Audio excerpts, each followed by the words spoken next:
नमस्कार, जोहार। मैं हूं धर्मवीर सिन्हा और आप देख रहे हैं इंडिया न्यूज। झारखंड की राजनीति में बड़ा उलटफेर।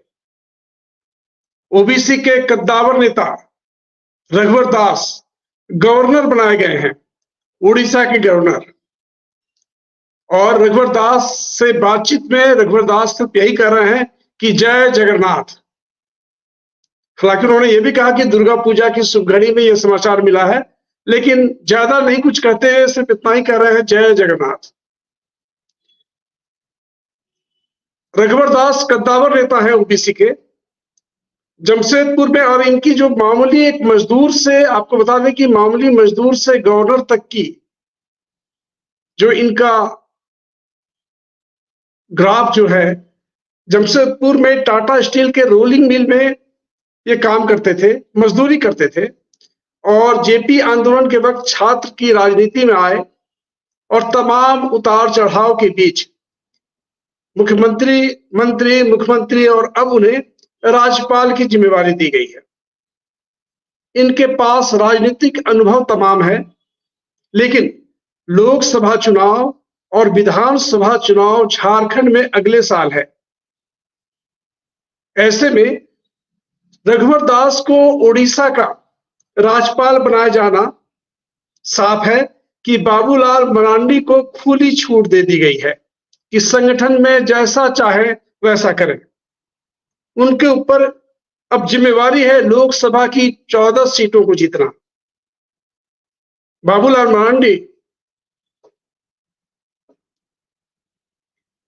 मरांडी ट्राइबल के बड़े नेता हैं।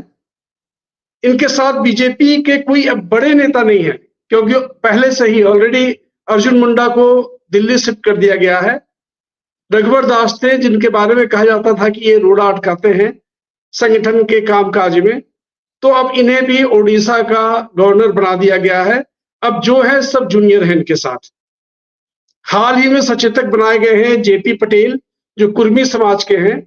ये इसके पहले इनके जो पिता थे वो झारखंड मुक्ति मोर्चा के कद्दावर कुर्मी समाज के नेता थे। ये भी झारखंड मुक्ति मोर्चा छोड़ करके बीजेपी में आए हैं। यही स्थिति है जो नेता विरोधी दल बनाए गए हैं अमर बावरी का। तो अमर बावरी चंदन क्यारी से विधायक हैं और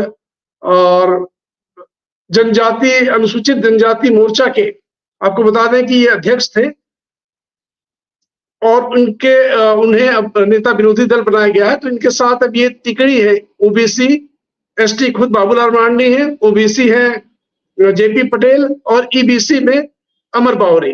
अब ये तिकड़ी क्या रंग लाती है देखना होगा। लोकसभा चुनाव के पहले इस नियुक्ति पर झारखंड के नेता भी भौचक हैं, क्योंकि जो झारखंड के पुराने नेता हैं वो थोड़ा अपने आप को ठगा हुआ महसूस कर रहे हैं कि जो पुराने नेता हैं उन्हें साइड कर दिया गया और जो हाल ही में जो आए उन्हें बड़ा पद दिया गया। बाबूलाल मरांडी भी 15 साल तक जेवीएम में थे, उसके बाद आए और नेता प्रदेश के अध्यक्ष बन गए। तो ये सारी बात है, जो नेता है वो भौचक है। किसी ने कल्पना नहीं की थी कि रघुवर दास ऐसे समय में, जब राज्य में अगले साल विधानसभा चुनाव है, लोकसभा चुनाव है और उन्हें ओडिशा का गवर्नर बना दिया जाएगा। और खासतौर पर जब बीजेपी के लिए एक एक सीट महत्वपूर्ण है। लेकिन झारखंड में उलटफेर से साफ है कि बाबूलाल मरांडी के नेतृत्व में अब राज्य में चुनाव लड़ना चाहती है बीजेपी। बीजेपी को लग रहा है कि मरांडी के नाम पर रघुवर दास रोड़ा अटका रहे थे, जो भी वो करना चाहते थे वो ठीक से हो नहीं पाता था, यहाँ पे गुटबाजी तेज थी, ये तमाम बातें हो रही थी। बाबूलाल मरांडी अब फ्रंट फुट पर खुलकर खेलने का मौका पार्टी ने उन्हें दिया है।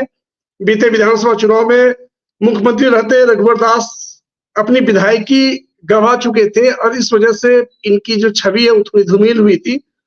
गौरतलब है कि आपको बता दें कि जो निर्दलीय सरजू राय हैं उन्होंने हराया था रघुवर दास को। मुख्यमंत्री रहते विधायकी नहीं बचा पाए और अब ये भी माना जा रहा है कि सरजू राय जो है अब बीजेपी आ सकते हैं, क्योंकि सरजू राय और रघुवर दास में जो 36 का आंकड़ा है सबको पता है। तो बाबूलाल मरांडी को बीजेपी अभी हाल ही में प्रदेश अध्यक्ष नियुक्त की है। इसके साथ ही पार्टी ने जनजाति मोर्चा, अनुसूचित जनजाति मोर्चा के अध्यक्ष और चंदन क्यारी के विधायक अमर बावरी को विधानसभा में नेता विरोधी दल बनाया है। और मांडू के जो विधायक हैं जेपी पटेल, जिन्हें विरोधी दल बनाने की बात हो रही थी, सारे ढोल बाजे तैयार थे, बावजूद उसके बाद कुछ राजनीति इस तरह करवट बदली कि फिर इनको जेपी पटेल को अब सिर्फ एक सचेतक बना दिया गया। अब और ईबीसी ओबीसी वोट पर अब जो है सिंधमारी होगा, ये बीजेपी का अपना आकलन है। अब देखना होगा कि ये तिकड़ी क्या रंग लाती है।